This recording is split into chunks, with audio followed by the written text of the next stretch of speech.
आदरणीय सभापति जी, एक ऐसा अवसर है जो हमें इस सदन में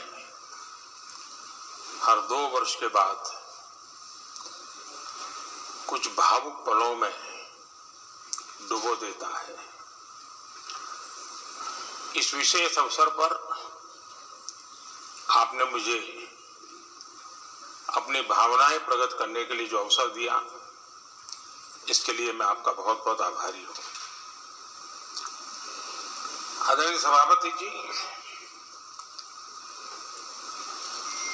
सदन के अंदर अनेक विषयों पर चर्चाएं होती हैं। हर किसी का बहुत ही महत्वपूर्ण योगदान होता है।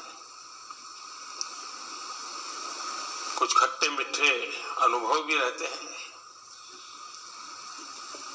लेकिन आज जब ऐसा अवसर आता है तो स्वाभाविक रूप से दलगत भावना से ऊपर उठ करके हम सबके भीतर एक समान भाव प्रकट होता है। यार, ये हमारे साथी अब किसी और विशेष काम के लिए आगे बढ़ रहे हैं। यहाँ से जो साथी विदाई ले रहे हैं, कुछ फिर से आने के लिए विदाई ले रहे हैं और कुछ विदाई के बाद यहाँ का अनुभव लेकर के समाज जीवन में कुछ न कुछ विशेष योगदान के लिए जा रहे हैं। जो जा रहे हैं लेकिन आने वाले नहीं हैं, उनको भी मैं कहना चाहूंगा कि राजनीति में कोई फुल स्टॉप नहीं होता है। भविष्य आपका भी इंतजार कर रहा है और आपका अनुभव, आपका योगदान राष्ट्र जीवन में हमेशा हमेशा बना रहेगा। आदरणीय सभापति जी, इस सदन में जो भी सदस्य माननीय हमारे विदाई ले रहे हैं, कुछ सदस्य ऐसे हैं जिनको शायद उस समय जाने का समय कार्यकाल आएगा जब सदन नहीं चलता होगा। कुछ है जिनको ऑलरेडी सदन के दरमियान ही विदाई मिल रही है। लेकिन ये जाने वाले सभी माननीय सांसदों का बहुत ही उत्तम योगदान है, इसलिए लेकिन मैं जरूर कहूंगा आदरणीय देवगौड़ा जी, आदरणीय खड़गे जी, आदरणीय शरद पवार जी, ये ऐसे वरिष्ठ लोग हैं जिनके जीवन का आधे से अधिक उम्र संसदीय कार्य प्रणाली में गई है और इतने लंबे अनुभव के बाद भी सभी नए सांसदों ने सीखना चाहिए वैसे समर्पित भाव से सदन में आना, जो भी हमसे उनसे बन सकता है उतना योगदान करना,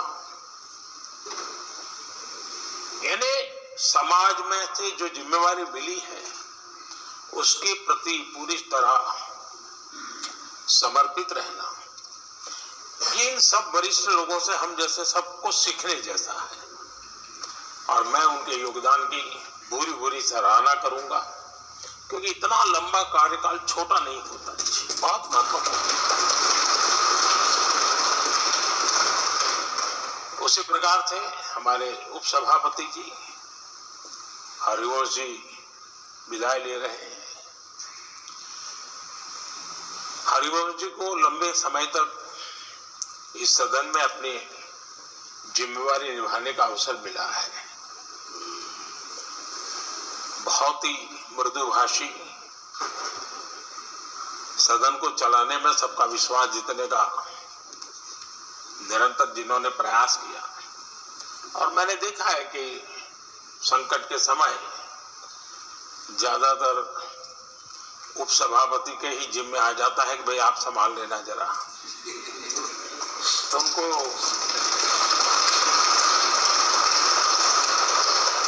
एक लंबा एक्सपीरियंस होता है, सबको जान भी लेते हैं, भली बात ही जान लेते हैं, लेकिन उनका भी योगदान।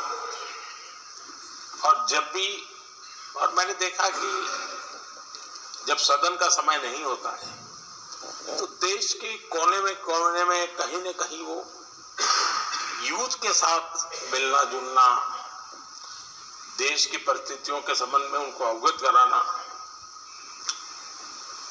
उनमें एक देश के प्रति संवेदनाएं पैदा करने का वो निरंतर काम। वे कलम के धनी तो है ही है, लेकिन कर्म कठोर के नाते भी मैं कहूंगा कि उन्होंने भारत के हर कोने में जाकर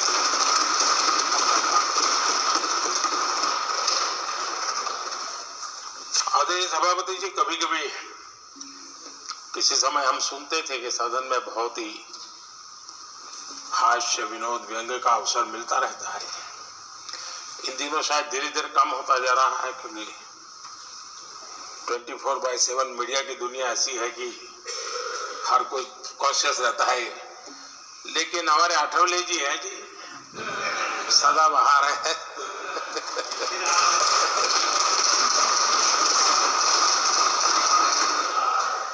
आठवले जी जा रहे हैं, लेकिन यहाँ पर किसी को खोट महसूस नहीं होगी, वो व्यंग्य विनोद भरपूर परोसते रहेंगे, ऐसा मुझे पूरा भरोसा है।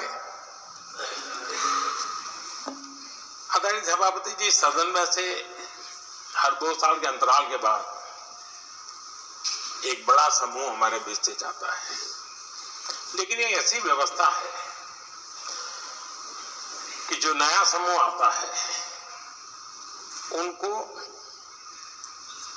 बाकी जो लंबे समय से 4 साल से बैठे हुए साथी हैं, अनुभव है, नए लोगों को तुरंत उनसे कुछ न कुछ सीखने का अवसर मिलता है। और इसलिए एक प्रकार से यहाँ की जो विरासत है वो कंटिन्यू प्रोसेस हमेशा रहती है। ये बहुत बड़ा लाभ होता है। मुझे पक्का विश्वास है कि जिनको इस बार जाना नहीं है वो भी जो नए माननीय सांसद आएंगे उनको उनके अनुभव का लाभ मिलेगा और उनका योगदान भी सदन को और समृद्ध करेगा, ऐसा मेरा पूरा विश्वास है। आदरणीय सभापति जी, हम लोग जानते हैं कि जीवन में या सार्वजनिक जीवन में जब भी कोई महत्वपूर्ण निर्णय करना होता है तो परिवार के लोग बैठ करके मन बना लेते हैं कि ऐसा करना है, लेकिन फिर भी कहते हैं अरे ऐसा करो, उनसे जरा पूछ लीजिए, एक सेकंड ओपिनियन ले लीजिए किसी वरिष्ठ से। और घर में वरिष्ठ नहीं कहेंगे, मोहल्ले में देखो भाई वो काफी अनुभवी है, जरा उनसे पूछ लो एक बार उनका मन क्या करता है। अगर कोई बीमार है तो भी कहते हैं यार ऐसा करो भाई, एक और डॉक्टर से जरा ओपिनियन ले लो। सेकंड ओपिनियन का बहुत महत्व होता है।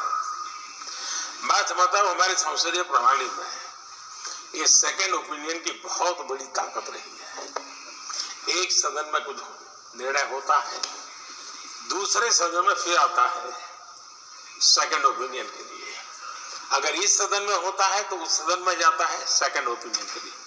और ये सेकंड ओपिनियन उस सारी बहस को, उस सारे निर्णय प्रक्रिया को एक बहुत बड़ा नया आयाम दे देती है। और वो मैं समझता हूं कि हमारी निर्णय प्रक्रिया को समृद्ध करती है। तो इसलिए सदन में जो माननीय सांसद बैठते हैं उनके लिए एक खुलापन रहता है कि भाई चलो इस सदन में नहीं तो उस सदन में एक अच्छा ओपिनियन नया आएगा, उस सदन में नहीं तो इस सदन में एक नया ओपिनियन आएगा। तो ये सेकंड ओपिनियन ये हमारे लोकतंत्र में एक बहुत बड़ा कंट्रीब्यूशन है, जो जिस विरासत को हमें संभालना हमारे जो माननीय सांसद विदाई ले रहे हैं उनका तो योगदान रहा ही है। और इसके लिए भी मैं उनका साधुवाद करता हूं। आदरणीय सभापति जी, जो हमारे माननीय सांसद विदाई ले रहे हैं बहुत आने वाले दिनों में तो शायद ये अवसर रहने वाला ही नहीं है, लेकिन ये माननीय सांसद ऐसे हैं कि जिनको पुराने संसद के भवन में भी बैठने का मौका मिला और नए संसद भवन में भी बैठने का मौका मिला। उनको दोनों इमारतों में उनको राष्ट्र के कल्याण के लिए अपना योगदान देने का अवसर मिला है और उनके कार्यकाल में ही उनको इस नए सदन की निर्माण प्रक्रिया में और नए सदन की निर्णय प्रक्रिया में भी हिस्सा बनने का अवसर मिला है। वो एक विशेष उनके जीवन में याद रहेगी, नई स्मृति रहेगी। आदरणीय सभापति जी, मैं सभी माननीय सांसदों के, और मैं मानता हूं कि ये सदन अपने आप में एक बहुत बड़ी ओपन यूनिवर्सिटी है। राष्ट्र जीवन की कई बारीकियों से परिचित होने का अवसर सदन में प्राप्त होता है। एक प्रकार से हमारी यहाँ शिक्षा भी होती है, हमारी दीक्षा भी होती है। ये 6 साल यहाँ जो रहने का अवसर मिलता है वो जीवन को घड़ने का, राष्ट्र जीवन के घड़तन में योगदान का तो महत्व है ही है, क्योंकि निर्णय प्रक्रिया का हिस्सा है, लेकिन स्वयं के जीवन को घड़ने का भी एक अमूल्य अवसर होता है। और इसलिए जब माननीय सांसद यहाँ आते हैं, उस समय की उनकी जो भी सोच, समझ और क्षमता है, जब जाते हैं तो अनेक गुना वो बढ़ती है, उसका विस्तार होता है, अनुभव की एक बहुत बड़ी ताकत होती है। अब तब जाकर के जाने के बाद राष्ट्र जीवन का उनका निरंतर योगदान बना रहे हैं। वे अपने तरीके से व्यवस्था के तहत हो सकते हैं, व्यवस्था के तहत न हो सके, लेकिन उनका अमूल्य योगदान मिलता ही रहे राष्ट्र जीवन के निर्माण में। उनका अनुभव हमेशा हमेशा उपयोगी हो, ये मेरी उन सभी माननीय सांसदों को मेरी शुभकामनाएं हैं। और मैं फिर से एक बार सभी माननीय सांसदों के योगदान का गौरवगान करता हूँ, साधुवाद करता हूँ। बहुत बहुत धन्यवाद।